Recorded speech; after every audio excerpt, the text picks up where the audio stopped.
여러분, 요한계시록의 특징이 있는데, 그건 과거와 현재와 그리고 미래의 통합적 시간의 개념을 갖고 있다는 것입니다. 그러니까 오늘 에베소 교회 이야기는 요한의 시점에서는 현재의 교회에게 보낸 편지였지만, 이는 과거로도 해석할 수 있고 그리고 미래에도 해석이 되는 그런 얘기라는 것입니다. 그러므로 요한이 교회들에게 보낸 이 편지를 그저 옛날 이야기라고 보지 마시고, 오늘 이 시대 그리고 우리 교회의 얘기고 또 앞으로 벌어질 교회의 얘기라는 것을 여러분 염두에 두고 보셔야 합니다. 이게 요한계시록의 매우 중요한 해석의 관점입니다. 그럼 오늘 본문에 등장하는 에베소 교회는 참 대단한 교회였어요. 주님께서 에베소 교회에 대해서 이렇게 말씀하십니다. 내가 내 행위와 수고와 내 인내를 알고 또 악한 자들 용납하지 아니한 것과 자칭 사도라 하되 아닌 자들을 시험하여 그의 거짓된 것을 내가 드러낸 것과 또 내가 참고 내 이름을 위하여 견디고 게으르지 아니한 것을 아노라. 당시에 에베소는 작은 로마라고 불릴 정도로 매우 변화하고 발전된 도시였습니다. 또 거기에는 아데미 신전을 비롯한 수없이 많은 우상 신전들이 있었고, 또 도시 전체는 그 신전들을 중심으로 살고 있었습니다. 그럼 그런 까닭에 에베소에서 크리스천에 대한 박해는 굉장히 심각했습니다. 이 반기독교 정책을 펼치던 당시 로마의 박해와 또 이 지역에 오랜 시간 자리 잡고 있었던 아데미 신전의 박해를 이중으로 겪는 그런 처지였습니다. 에베소 교회는 그러한 수없이 많은 박해와 어려움 속에서도 믿음을 지키며 살아갔고, 또 거짓 선지자 이단들과 싸워서 그들을 몰아냈던 그런 대단한 교회였습니다. 뿐만 아니라 내 행위와 수고와 내 인내를 다 안다라고 주님이 말씀하셨는데, 그럼 여기서 행위로 번역된 헬라어 에르가는 단순히 무언가를 했다라는 것이 아니라 구체적이고 가시적인 결과물들을 의미합니다. 즉 에베소 교회는 그냥 믿음만 고백한 것이 아니라 그 믿음을 실제적 삶에서 살아내고 드러냈다라는 뜻입니다. 그리고 그것도 대충 한 것이 아니라 수고, 헬라어로는 코포스인데 이것은 땀을 흘리며 지칠 정도로 힘들게 일하는 것, 육체와 정신이 모두 소진될 정도의 노력을 의미하는 것입니다. 그러니까 에베소 교회의 행위는 그냥 편하게 한 것이 아니라 희생이 따르고 대가를 치르는 헌신이었다는 것입니다. 그리고 거기에 인내를 더합니다. 헬라어로 히포모네인데 이것은 압력 아래서 견디며 머문다.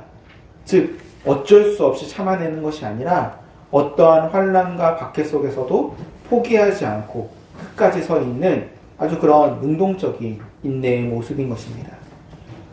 이처럼 땀 흘리며 지칠 정도로 수고하면서 절대로 포기하지 아니하고 끝까지 견디고 끝까지 그 자리를 지킨 교회가 바로 에베소 교회였습니다. 에베소 교회가 얼마나 놀라운 교회인지 몇 가지 소개를 해보면, 일종의 신학교였던 두란노 서원을 세워가지고 많은 사역자들을 키워내고 세웠습니다. 그리고 에베소 교회를 통한 복음 전파가 얼마나 강력했냐면, 그동안 사실상 에베소라는 도시 전체를 지배하고 있었던 이 아데미 신전, 걔네들도 신을 섬기기 위해서 섬기는 제사를 드리기 위해서 필요한 물품들이 있을 거 아니에요. 그런 거 팔던 사람들, 그 신전과 관련된 일을 하던 사람들, 이 사람들이 장사가 안 될 정도로 안 되는 거예요. 그래서 결국에 폭동이 일어날 정도로 도시 전체가 복음으로 흔들렸습니다. 어느 순간에는 에베소 전체가 예수를 믿을 기세였습니다. 사도행전 19장 17절에 19절 말씀 읽어보면, 에베소에 사는 유대인과 헬라인들이 다 이 일을 알고 두려워하며 주 예수의 이름을 높이고 믿은 사람들이 많이 와서 자복하여 행한 일을 알리며, 또 마술을 행하는 많은 사람이 그 책을 모아가지고 와서 모든 사람 앞에서 불사르니 그 책값을 계산한 즉 은 5만이나 되더라. 그럼 어때요? 굉장히 멋있는 교회죠. 이렇게 아름답고 강력한 교회, 세상에 놀라운 영향력을 끼치는 교회를 주님이 책망하시는 거예요. 도대체 무슨 문제이길래? 뭐가 문제길래? 이처럼 괄목할 만한 일들을 이룬 교회를 책망하신 것일까? 주님은 그 이유를 이렇게 말씀하십니다. 그러나 너를 책망할 것이 있나니 너의 처음 사랑을 버렸느니라. 그러므로 어디서 떨어졌는지를 생각하고 회개하여 처음 행위를 가지라. 만일 그러하지 아니하고 회개하지 아니하면 내가 내게 가서 내 촛대를 그 자리에서 옮기리라. 여러분, 여기서 촛대는 하나님의 임재의 표현입니다. 촛대를 옮긴다는 말은 하나님이 그곳에 계시지 않겠다는 뜻이에요. 도대체 뭘 잘못했길래? 에베소 교회가 잘못한 것은 딱 하나였습니다. 처음 사랑을 버린 것. 그러면 이 처음 사랑을 버렸다. 굉장히 아리송한 이런 표현은 무엇을 말하고 있는 것일까? 오늘 두 가지 관점에서 좀 살펴보려고 합니다. 장미의 전쟁이라는 아주 오래된 영화가 있습니다. 1990년에 나온 영화니까 1990년이 벌써 36년 전이더라고요. 오래된 영화예요. 하버드대 출신의 이 변호사 올리버와 메디슨대 출신의 요리사 바바라가 사랑에 빠지게 되고 결혼을 하게 됩니다. 비록 지금 가진 것은 없고 힘들고 가난하였지만 이 둘은 열심히 일하고 열심히 사랑하면서 행복한 날들을 보내었습니다. 세월이 흘러서 올리버는 유능한 변호사가 되었고 아내 바바라도 유명한 셰프가 되었습니다. 돈도 많이 벌게 된 거예요. 그래서 기가 막힌 대저택에 살면서 최고급 승용차를 소유하게 됩니다.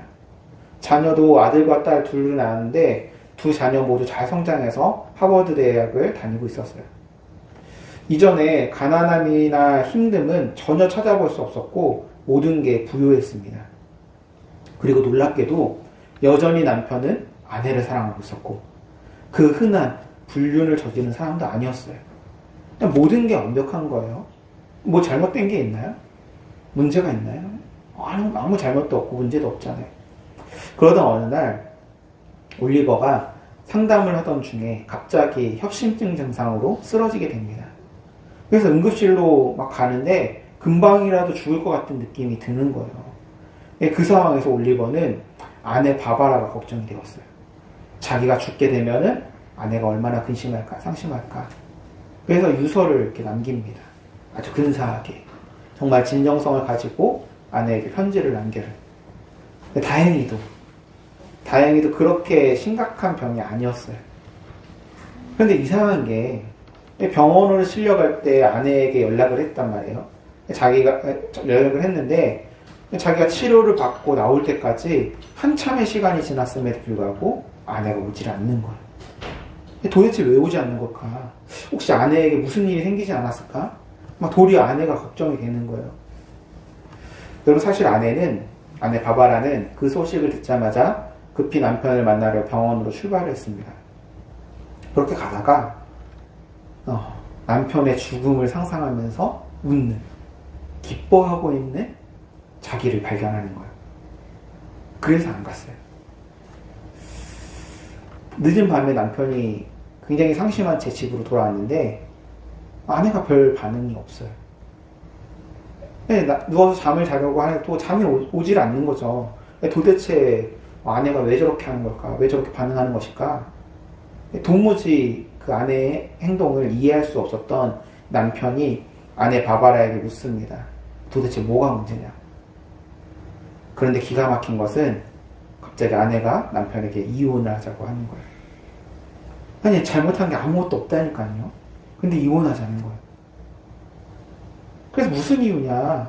이혼하자고 하는 이유가 뭐냐? 구체적으로 말할 수가 없다는 거예요. 혹시 다른 남자가 생겼냐? 그것도 아니라는 거예요. 그럼 왜 이혼하자고 하냐? 아니, 이혼하자고 해도 내가 이혼하자고 해야 그래야지. 맞지? 어떻게 당신이 나한테 그럴 수 있느냐? 이유가 뭐냐? 그랬더니 아내가 이렇게 얘기합니다. 왜냐하면 당신이 식사할 때나 잠자고 있을 때나 요즘 당신을 보고 있자면 얼굴을, 영화 표현 그대로 할게요. 얼굴을 한 대 갈기고 싶어요. 아무 이유가 없어요. 분명 모든 것이 완벽한 남편인데 그냥 한 대 때리고 싶다는 거예요. 구체적인 이유가 안 나와요. 여러분 요한계시록 2장에 에베소 교회를 향해서 주님이 구체적인 이유를 쓸 게 없어요. 잘못한 게 없다니까요. 너무너무 잘해요. 너무너무 멋있는 교회예요. 너의 행위와 수고와 인내도 다 아신대요. 나쁜 놈들 다 척결하고 이단들 전부 분별하고 도시 전체를 복음으로 흔들어야 되는 그런 강력한 교회라는 거 안다는 거예요. 그런데 주님께서 뭐라고 말씀하시냐면 촛대로 옮기겠다는 거예요. 도대체 이유가 뭐냐? 영화에서 그 이유를 분명하게 말해주질 않습니다.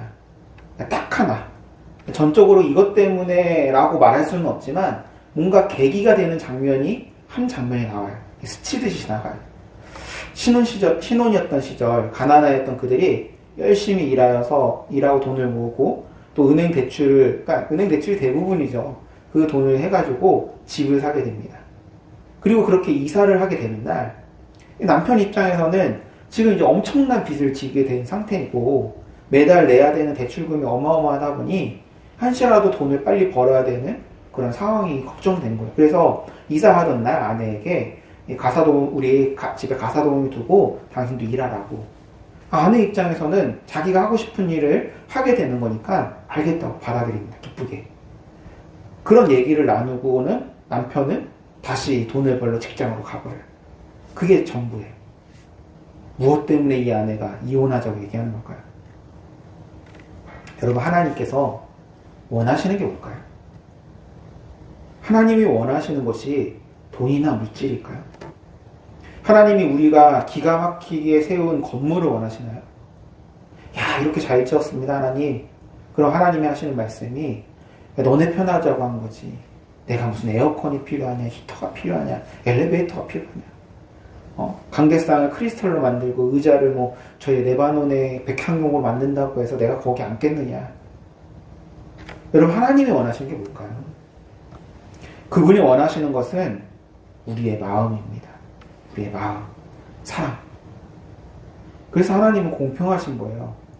값비싼 자재들로 지어진 엄청난 건물에 수많은 사람이 모이고 엄청나게 많은 일들을 하면서 많은 것을 사회에 환원한다고 해서, 그리고 반대로 예배당으로서 구색도 갖추지 못한 채 겨울마다 수도는 얼어터지는 그런 곳에서 서너 명 모여가지고 예배한다고 해서 하나님께서 이 교회는 정말 한심하게 여기시고 저 큰 교회는 기뻐하시는 게 아니라고요. 하나님이 원하시는 것은 외형적인 것이 아닙니다. 지금 에베소 교회를 통해서 우리에게 하시는 말씀이 그 얘기예요.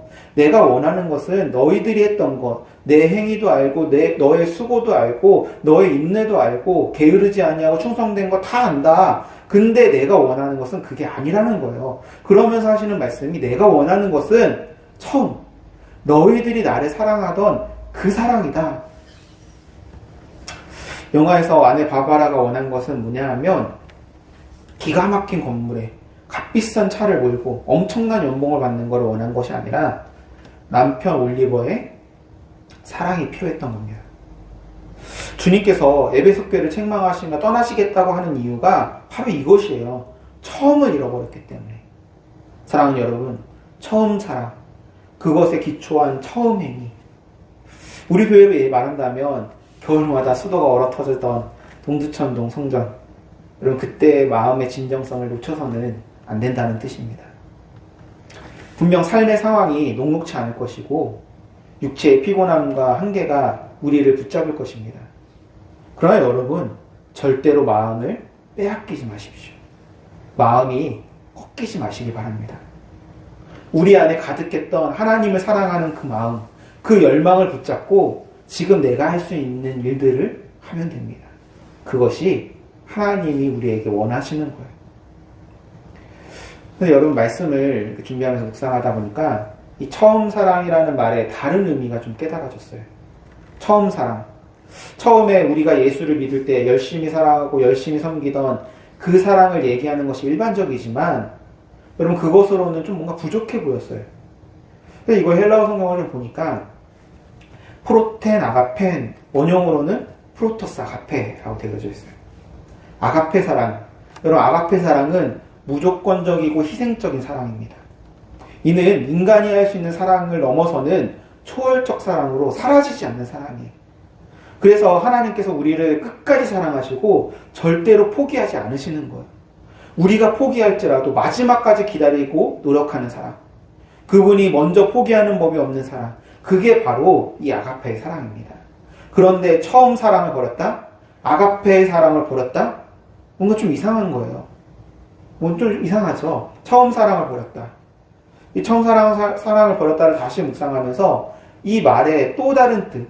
곧 여기서 처음 사랑은 우리 편에서 행한 아가페 사랑이 아니라는 말씀이 보인 거예요. 우리가 사랑함은 그가 먼저 우리를 사랑하셨습니다. 할렐루야.